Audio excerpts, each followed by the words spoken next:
علم میں پختگی کے لیے کچھ ایسے اسباب ہیں کہ جن کا تعلق مکتب گاہ کی دہلیز پر قدم رکھنے سے پہلے شروع ہو جاتا ہے۔ علم حقیقت میں عبادت ہے اور عبادت میں اخلاص شرط ہے۔ وما امروا الا ليعبدوا الله مخلصین لہ الدین انی اسالک علما نافعا کے ساتھ علم کی پختگی کو نفع بخش بنانا ضروری ہے۔ علم کی پختگی کے لیے تدبر کرنا ضروری ہے۔ کتاب انزلناہ الیک مبارک لیدبروا آیاتہ ولیتذکر اولو الالباب۔ الحمد للہ معلم العلم رافع الدرجات، نحمده ونشکره ونسأله زیادة الہدى والتوفیق والسداد، اما بعد فاعوذ باللہ من الشیطان الرجیم، بسم اللہ الرحمن الرحیم۔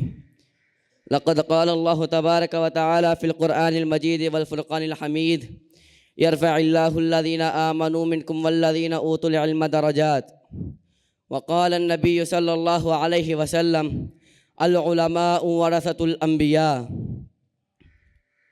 علم وہ پیاس ہے جس کو سیراب کرنے کی خاطر کئی ریگستانوں، بیابانوں، صحراؤں اور گھاٹیوں کو تپتی دھوپ کی مشقت کے ساتھ عبور کرنا پڑتا ہے صدر علی وقار۔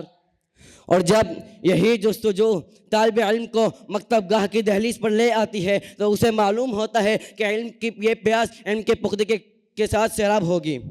حضرات گرامی قدر، علم میں پختگی کے لیے کچھ ایسے اسباب ہیں کہ جن کا تعلق مکتب گاہ کی دہلیز پر قدم رکھنے سے پہلے شروع ہو جاتا ہے، جن میں سے پہلا سبب نیت کی درستگی کہ انما الاعمال بالنیات وانما لکل امرئ ما نویٰ۔ اسی طرح اس سفر میں نکلنے سے قبل اس سفر کو خالص اللہ کے نام کر دے، کیونکہ علم حقیقت میں عبادت ہے اور عبادت میں اخلاص شرط ہے۔ وما امروا الا ليعبدوا الله مخلصین لہ الدین، کیونکہ من طلب العلم لوجہ اللہ لم یزل معانا ومن طلبہ لغیر اللہ لم یزل مہانا۔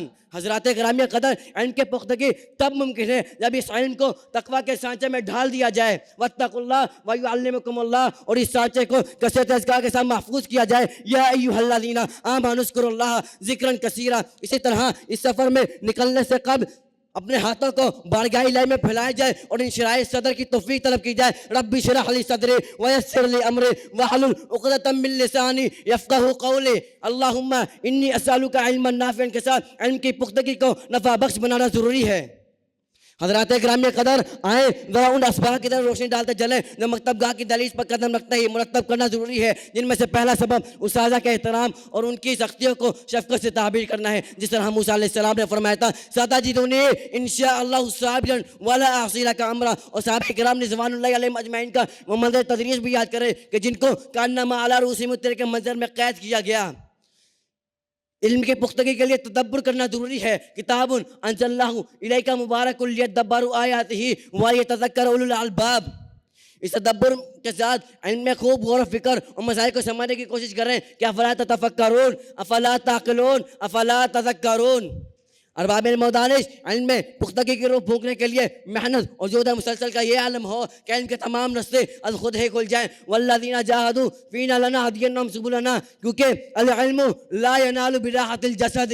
اس کے ساتھ ایک طالب علم کو مایوسی کے میم سے بھی میلوں دور رہنا چاہیے، کیونکہ لا تیأسوا من روح اللہ، کہ علام و مصائب میں پریشان نہیں ہوتا، کہ علام و مصائب میں پریشان نہیں ہوتا، مومن کبھی مایوس و ہراساں نہیں ہوتا۔ صدر وقار، علم کے پختگی کے لیے یہ یاد رکھیں کہ حیا اور تکبر زہر قاتل ہے، اسی بنا پر وفوق کل ذی علم علم کو سمجھتے ہوئے اہل علم کی صحبت کو اختیار کیا جائے، کیونکہ صحبت کا سے بہت جلد مرتب ہوتا ہے۔ المرء علی دین خلیلہ۔ اور طالب علم کے زمانے میں کثرت سوال کو لازم پکڑیں، فاسألوا اہل الذکر ان کنتم لا تعلمون، کیونکہ علم کی پیاس کو کثرت سوال سیراب کرتا ہے۔ انما شفاء العی السؤال، امام زہری رحمہ اللہ فرماتے ہیں العلم خزانۃ ومفتاح السؤال۔ ارباب علم و دانش، علم میں پختگی مطالعہ، مراجعہ، مذاکرہ ہی سے ممکن ہے۔ آپ صلی اللہ علیہ وسلم نے فرمایا تذاکروا ھذا الحدیث فإن حیاتہ مذاکرہ، تذاکروا فإن حیاتہ مذاکرہ۔ ان تمام اسباب کو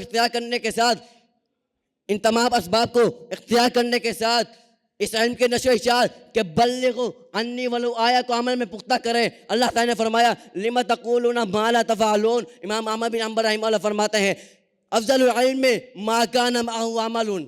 اس کے ساتھ علم کو لکھنا اور قلم کی سیاہی میں قید کرنا ایک علم کی پختگی کا اہم سبب ہے۔ العلم سعید والکتابۃ قیدہ، قید سیودک بالحبال الواثقہ فمن الحماقة أن تصير غزالة وتتركها بين الخلائق طالقة